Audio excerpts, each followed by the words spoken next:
2028ರವರೆಗೆ CM Siddaramaiah ಅವರೇ ಮುಖ್ಯಮಂತ್ರಿ ಆಗಿರ್ತಾರಾ ಎನ್ನುವಂತಹ ಪ್ರಶ್ನೆ ಇದೆ.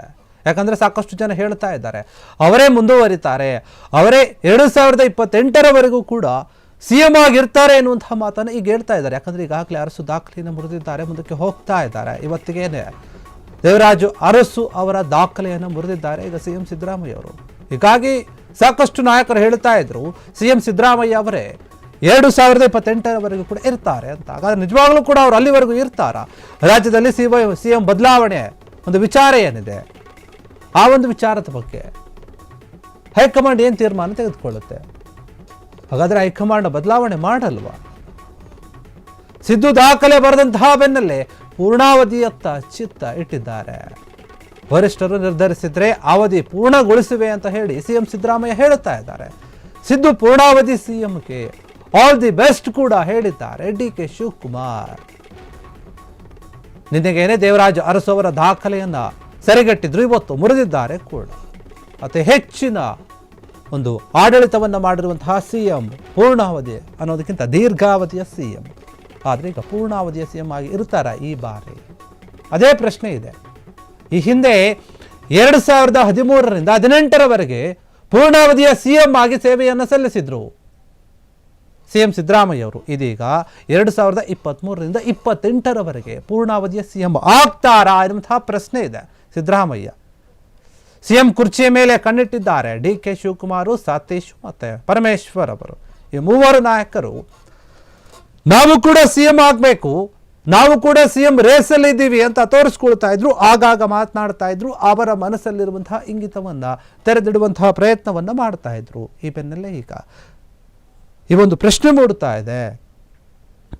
ಸತತವಾಗಿ ಪ್ರಯತ್ನಗಳನ್ನು ಮಾಡ್ತಾ ಇದ್ದಾರೆ ಬೇರೆ ಬೇರೆ ನಾಯಕರು, ನಾವು ಕೂಡ ಸಿಎಂ ಆಗಬೇಕು ಅಂತ ಹೇಳಿ. ಸಿದ್ದರಾಮಯ್ಯ ಒಂದ್ ಕಡೆ ಹೇಳ್ತಾ ಇದ್ದಾರೆ ಹೈಕಮಾಂಡ್ ಎಲ್ಲಿಯವರೆಗೂ ಕೂಡ ಬದಲಾವಣೆ ಮಾಡಬೇಕು, ಮಾಡ್ತೀವಿ, ನೀವು ಸ್ಥಾನವನ್ನ ಬಿಟ್ಕೊಡಿ ಅಂತ ಹೇಳೋದಿಲ್ವೋ ಅಲ್ಲಿಯವರೆಗೂ ಕೂಡ ನಾನೇ ಸಿಎಂ ಆಗಿರ್ತೀನಿ ಅಂತ ಸಿದ್ದರಾಮಯ್ಯ ಕಡಾಖಂಡಿತವಾಗಿ ಹೇಳಿದ್ರು. ಯಾರು ಏನೇ ಹೇಳಿದ್ರು ಸರಿ, ನಾನೇ ಸಿಎಂ ಆಗಿರ್ತೀನಿ, ನಾನೇ ಮುಂದುವರಿತೀನಿ, ನಾನೇ ಬಜೆಟ್ ಅನ್ನು ಕೂಡ ಮಂಡನೆ ಮಾಡ್ತೀನಿ ಅಂತ ಖಚಿತವಾಗಿ ಹೇಳಿಬಿಟ್ಟಿದ್ರು. ಆದರೆ ಕಾಂಗ್ರೆಸ್ನಲ್ಲಿ ಮಾತ್ರ ಗೊಂದಲ ಯಾವಾಗಲೂ ಕೂಡ ಇತ್ತು. ಇಲ್ಲ, ಹೈಕಮಾಂಡ್ ಏನೋ ಒಂದು ನಿರ್ಧಾರವನ್ನು ತೆಗೆದುಕೊಳ್ಳುತ್ತೆ, ಹೈಕಮಾಂಡ್ ಮುಂದೆ ಒಪ್ಪಿಗೆ ಆಗಿದೆ, ಒಪ್ಪಂದಗಳಾಗಿವೆ, ಈ ಹಿಂದೆ ನಡೆದಂತಹ ಒಪ್ಪಂದಗಳ ಬಗ್ಗೆ ಮಾತುಕತೆ ಬಂದಿತ್ತು, ಅದರಂತೆ ನಡೆದುಕೊಳ್ಬೇಕು, ಈ ರೀತಿಯಾದ ಎಲ್ಲ ಮಾತುಗಳು ಕೇಳಿ ಬಂದಿತ್ತು. ಆದರೆ ಈಗ ಬೇರೆ ರೀತಿಯಾಗಿ ಬದಲಾಗ್ತಾ ಇದೆ. ಸಿಎಂ ಸಿದ್ದರಾಮಯ್ಯ ಅವ್ರನ್ನೇ ಮುಂದುವರಿಸುತ್ತಾ ಹೈಕಮಾಂಡ್? ಬದಲಾವಣೆ ಮಾಡೋದಿಲ್ವಾ? ಹಾಗಾದರೆ ನಡುವೆ ರಾಜ್ಯದಲ್ಲಿ ಸಿದ್ದರಾಮಯ್ಯ ಪೂರ್ಣಾವಧಿಯ ಸಿಎಂ ಆಗುವ ಕೂಗು ಕೇಳಿ ಬರ್ತಾ ಇದೆ.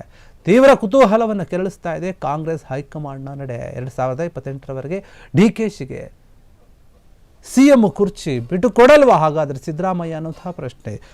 ಸಾಕಷ್ಟು ಆಸೆಗಳನ್ನ ನಿರೀಕ್ಷೆಯನ್ನ ಮಾಡ್ತಾ ಇದ್ದಾರೆ ಡಿ ಕೆ ಶಿವಕುಮಾರ್ ಸಿಎಂ ಕುರ್ಚಿ ಮೇಲೆ ಕೂರೋಕೆ. ಆದರೆ ಎಲ್ಲೋ ಒಂದು ಕಡೆ ಹೈಕಮಾಂಡ್ನ ಮೌನ, ಯಾವುದೇ ರೀತಿಯ ನಿರ್ಧಾರವನ್ನು ತೆಗೆದುಕೊಳ್ಳದೇ ಇರುವಂಥದ್ದು, ಸ್ಪಷ್ಟವಾದ ಉತ್ತರವನ್ನು ಕೊಡದೇ ಇರುವಂಥದ್ದು, ಇದೆಲ್ಲವನ್ನು ನೋಡಿದಾಗ ಕೂಡ ಹೈಕಮಾಂಡ್ ಕೂಡ ಸಿದ್ದರಾಮಯ್ಯ ಪರವಾಗಿ ಇದ್ದಂತೆ ಕಾಣ್ತಾ ಇದೆ. ಆ ರೀತಿಯಾದ ಅನುಮಾನಗಳು ಹುಟ್ಟಾಗ್ತಾ ಇದೆ.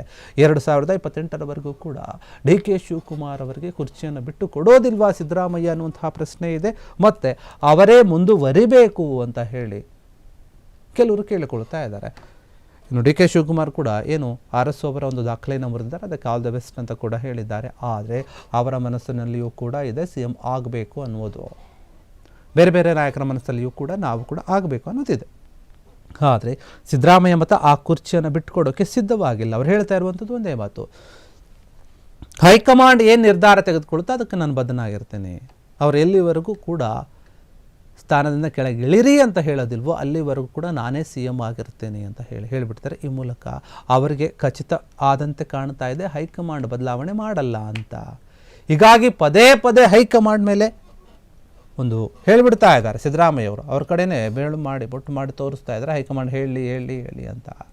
ಅದಕ್ಕೂ ಮುಂಚೆ ಯಾರು ಏನೇ ಹೇಳಿದರು, ಏನೇ ಮಾತನಾಡಿದರು ಅದೆಲ್ಲವೂ ಕೂಡ ಊಹಾಪೋಹದ ಮಾತುಗಳು, ಅದಕ್ಕೆ ತಲೆ ಕೆಡಿಸ್ಕೊಳ್ಳೋಕ್ಕಾಗಲ್ಲ ನಾನು ಅಂತ ಹೇಳಿ ಸಿದ್ದರಾಮಯ್ಯ ಹೇಳಿಕೆಯನ್ನು ಕೊಟ್ಟಿರುವಂಥದ್ದು. ಈ ಒಂದು ವಿಚಾರವಾಗಿ ಈಗ ಪೂರ್ಣಾವಧಿಯ ಸಿಎಂ ಆಗಿ ಇರ್ತಾರಾ, 2028ರವರೆಗೂ ಕೂಡ ಸಿಎಂ ಸಿದ್ದರಾಮಯ್ಯ ಆಗಿ ಮುಂದುವರಿತಾರಾ, ಇದು ಪ್ರಶ್ನೆ ಇದೆ. ಆದರೆ ಹೈಕಮಾಂಡ್ ಯಾವ ನಿರ್ಧಾರವನ್ನು ಯಾವ ಸಮಯದಲ್ಲಿ ತೆಗೆದುಕೊಳ್ಳುತ್ತೆ ಅಥವಾ ತೆಗೆದುಕೊಳ್ಳದೆ ಹಿಂಗೆ ಮುಂದುವರಿಸುತ್ತಾ ನೋಡಬೇಕು. ಕ್ಷಣ ಕ್ಷಣದ ಸುದ್ದಿಗಳಿಗಾಗಿ ಫ್ರೀಡಂ ಟಿವಿ ಸಬ್ಸ್ಕ್ರೈಬ್ ಮಾಡಿ, ಲೈಕ್ ಮಾಡಿ ಹಾಗೂ ಫಾಲೋ ಮಾಡಿ. ಹೊಸ ಸುದ್ದಿಗಳ ನೋಟಿಫಿಕೇಶನ್ಗಾಗಿ ಬೆಲ್ ಐಕಾನ್ ಮೇಲೆ ಕ್ಲಿಕ್ ಮಾಡಿ.